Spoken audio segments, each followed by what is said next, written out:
The forest had a way of swallowing sound. Even laughter, fresh and nervous, seemed to hang in the air only a moment before being absorbed into the damn hush between the trees. The five of them hiked single file, headlamps casting wild shapes on the trunks as the undergrowth clawed at their ankles.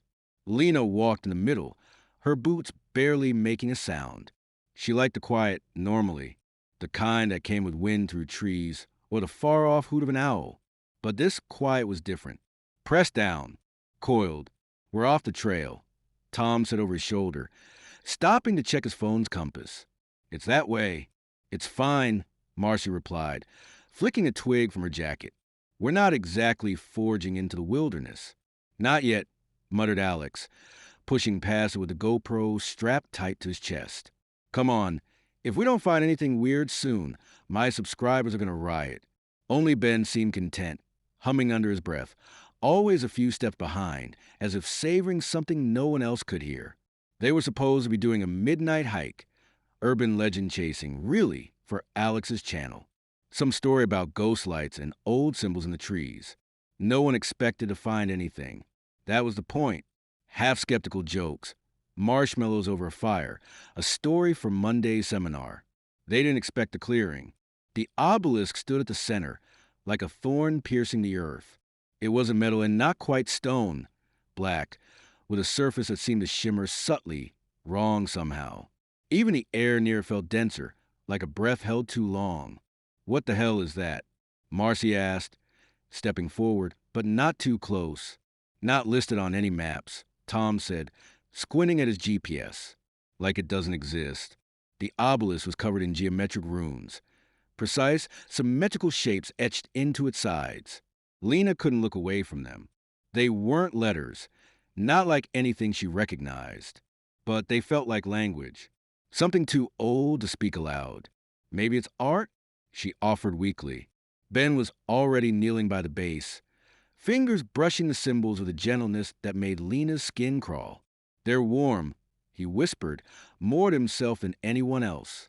Like it's alive. Okay, that's enough Blair Witch for me, Alex said with a forced laugh. Let's get some shots and get out.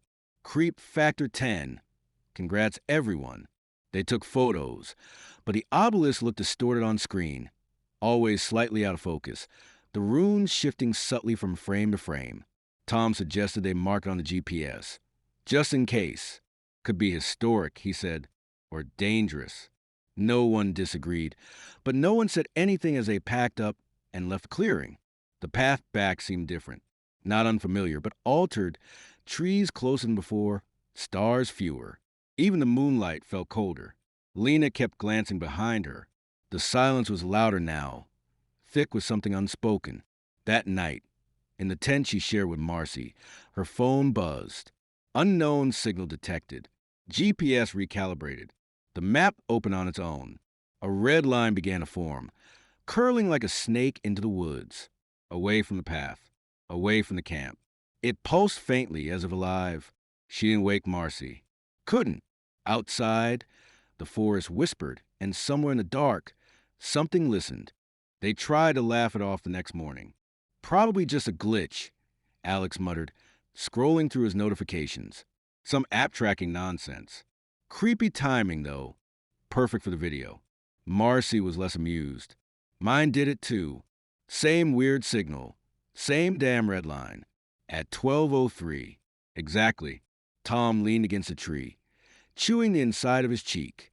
Yeah, I checked. We all got it. All at the same time. Ben didn't say anything. He just stared at the trees like he was waiting for something to appear. Lena hadn't slept. She kept seeing the runes in her dreams, rearranging themselves in patterns that made her wake up gasping. Not from fear. Exactly. Something else. Oh, maybe. Dread. Recognition? They agreed to hike back toward the obelisk, just to check, to prove it hadn't followed them in their heads. But when they reached the clearing, it was gone. No, Lena said aloud, her voice sharp in the still air. No, it was here. Right here. The clearing was there. Sure. Same bend in the trees. Same stump Alex had sat on, but the obelisk was missing. Not broken, not toppled. Missing. As if it had never existed. Tom scanned the coordinates he'd marked the night before. This is a spot. Look. Marcy began to pace, arms folded tight across her chest. Okay, I don't like this. I don't like this at all. I don't care if it's a prank or a stunt. I'm not. We follow the line, Ben said. The others turned. He held his phone out like a compass. The red GPS trail was there again, even brighter now. Pulsing, not quite in rhythm. Offbeat. Wrong. No way, Alex scoffed. That's what exactly? Alien breadcrumbs? Ben didn't answer. He just walked. Something about the way he moved, calm, steady, assured, made Lena's stomach clench, like he knew where he was going. Still, they followed. It wasn't just the trail that changed. The forest did. The trees grew thicker, warped somehow. Their trunks twisted, their branches reaching too low, too long. Moss crept higher than it should have, clinging like skin. The light dimmed even though it was barely noon. Feels like we've been walking in circles, Marcy muttered, her voice thin. I swear I saw that log already. You didn't? Ben said, not turning. It just looks like the others. They walked in silence for what felt like hours. No birds, no wind, only the crunch of leaves and the occasional snap of a twig behind them. Except whenever anyone turned, there was nothing. Lena's head ached. A deep, thudding pain behind her eyes. Her hands were cold, her phone screen flickering every few minutes. Then they saw it, a hollow in the earth, half swallowed by roots and overgrowth. Not a cave, not quite, a scar in the land, like something ancient had clawed its way out, or in. The red line on their maps ended there, dead center. No one spoke for a long time. I'm not going in there, Marcy said finally. No way. Alex lifted his camera. We can't just leave now. I mean, look at this thing. It's a set piece from a nightmare. It's not a set, Lena said quietly. Her voice trembled. It's real. Ben was already climbing down into the hollow. The air grew colder. Not just temperature. Older. Like it belonged to a time before breath. The smell was wrong, too. Damp stone iron. Something sweeter, like rot beneath perfume. Lena took a step forward before she realized. Her feet moved without permission. Something inside the hollow was calling them. She didn't know how she knew. She only knew she'd heard it before. Somewhere far beneath language. Inside the hollow, sounds seemed to warp, muffled one moment, then sharp the next, like voices underwater suddenly breaking the surface. The descent wasn't steep, but the way the ground tilted made it feel like falling. The roots along the walls writhed in Lena's peripheral vision, though when she looked directly, they were still. Still but wrong. No one spoke, not even Alex. The glow from their phones cast long, stretched shadows that didn't always align with their movements. The passage narrowed, then opened into a chamber that should not have existed. A dome of earth and root and smooth, black stone. Symbols covered every surface. Not carved. Grown. The same geometric runes in the obelisk. But now they pulsed faintly, as if the walls themselves breathed. Ben stood in the center, face tilted up, lips moving silently. His expression was unreadable, somewhere between awe and sorrow. What is this place? Tom's voice barely carried. It's like it's under everything. Under the forest. Lena moved slowly, drawn to a section of the wall, where the symbols seemed to shift beneath her gaze. The lines twisted into familiar shapes. Branches, veins, circuits. A map, maybe, or a memory. Then the whispering began. It didn't come from around them. It came from inside. Not words. Not exactly. But meaning. Urgent. Ancient. Return. Not time. Signal broken. Feed. Repair. Become. She stumbled back. Breath caught in her throat. Her phone vibrated violently in her hand. The GPS had updated again.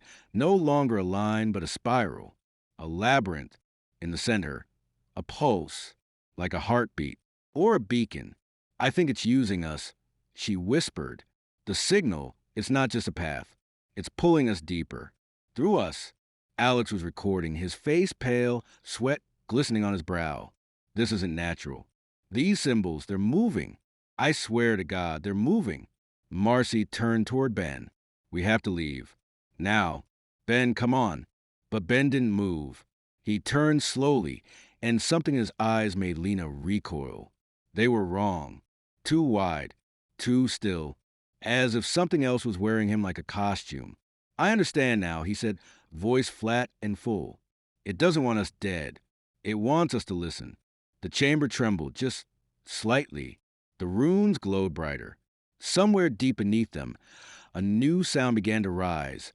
Low, rhythmic, almost mechanical, like the gears of some massive engine beginning to turn after ages of silence.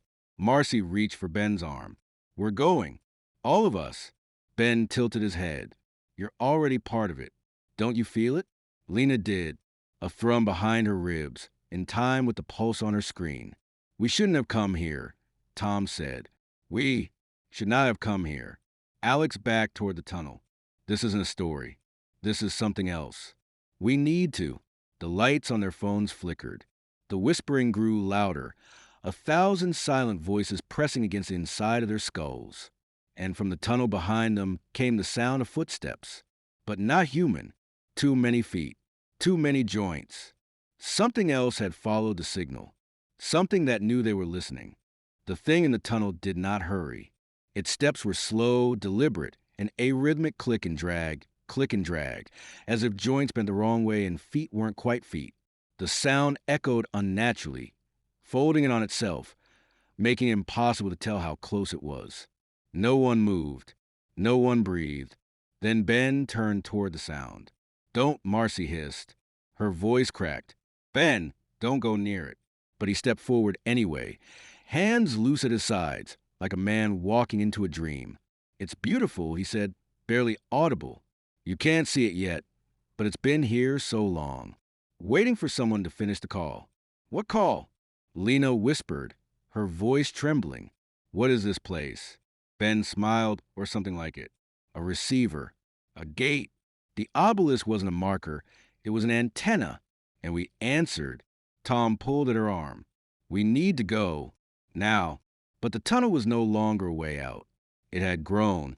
The walls bulged, as if something massive was pressing against them from the outside. Or inside. Shapes shifted in the dark. Too many limbs.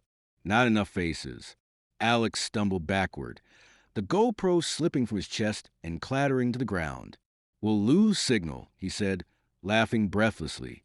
Funny, right? No signal underground. Marcy clutched his sleeve. There's no up anymore. She was right. Lena checked her phone. No service, no GPS. Only the spiral, only the pulsing center. And still, the whispering. Stay, witness, become. We were once like you. The chamber responded, roots twisted tighter, forming shapes that weren't just random growth. Faces, hands, mouths open in silent screaming. Fossils of memory. The walls were full of others who had followed signals long ago. Ben walked to the center of the room and knelt. The runes beneath him flared, casting pale light across his skin. Lena stepped forward. Ben, please, come back.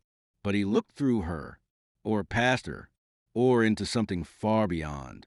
You don't understand. They're not evil. They're just different, vast, cold in ways we can't imagine. They've waited for a mind that could shape the path for return. We. His voice broke off. The creature stepped into the chamber. It didn't roar, didn't strike. It simply was. A towering silhouette that bent reality around it. Eyes where there should be none. Movements that suggested other limbs, other layers. Flesh that flickered between dimensions. Lena's mind rebelled. Her knees buckled. Tom screamed. Alex ran. The chamber closed behind him. Roots sealed the tunnel, like a wound stitching itself shut. No, Marcy whispered, pounding the walls. No, no, no. The thing moved to Ben. Bent close. Observed. Not with curiosity. With recognition. Ben smiled again. His form began to shift, like light through water. Skin dissolving into runes, bone into symbols. He was joining it. No. Lena lunged, but Marcy held her back. It's too late. Ben was gone. Not dead. Absorbed. The spiral on Lena's phone stopped pulsing. It spun, faster, faster, then froze. Then everything went still. The creature turned toward them. No sound, no whisper, just choice. Lena stepped forward. She felt the signal again, not just in her mind, but in her body, in the beat of her heart. It wasn't calling anymore. It was asking, "You have heard us. Will you carry us back?" She opened her mouth, unsure what answer might escape. Then darkness. Lena woke in a clearing. Dawn. The trees were still. Birds sang. Tom lay nearby, unconscious but breathing. Marcy knelt beside him, eyes hollow. Dirt smeared across her face. Alex was gone. The forest looked normal. The hollow was gone. The obelisk was gone. And on her phone, a new message pulsed at the top of the screen. Signal stored. Transmission pending. The spiral waited beneath it, waiting for the next step, waiting for someone else to listen. The end story.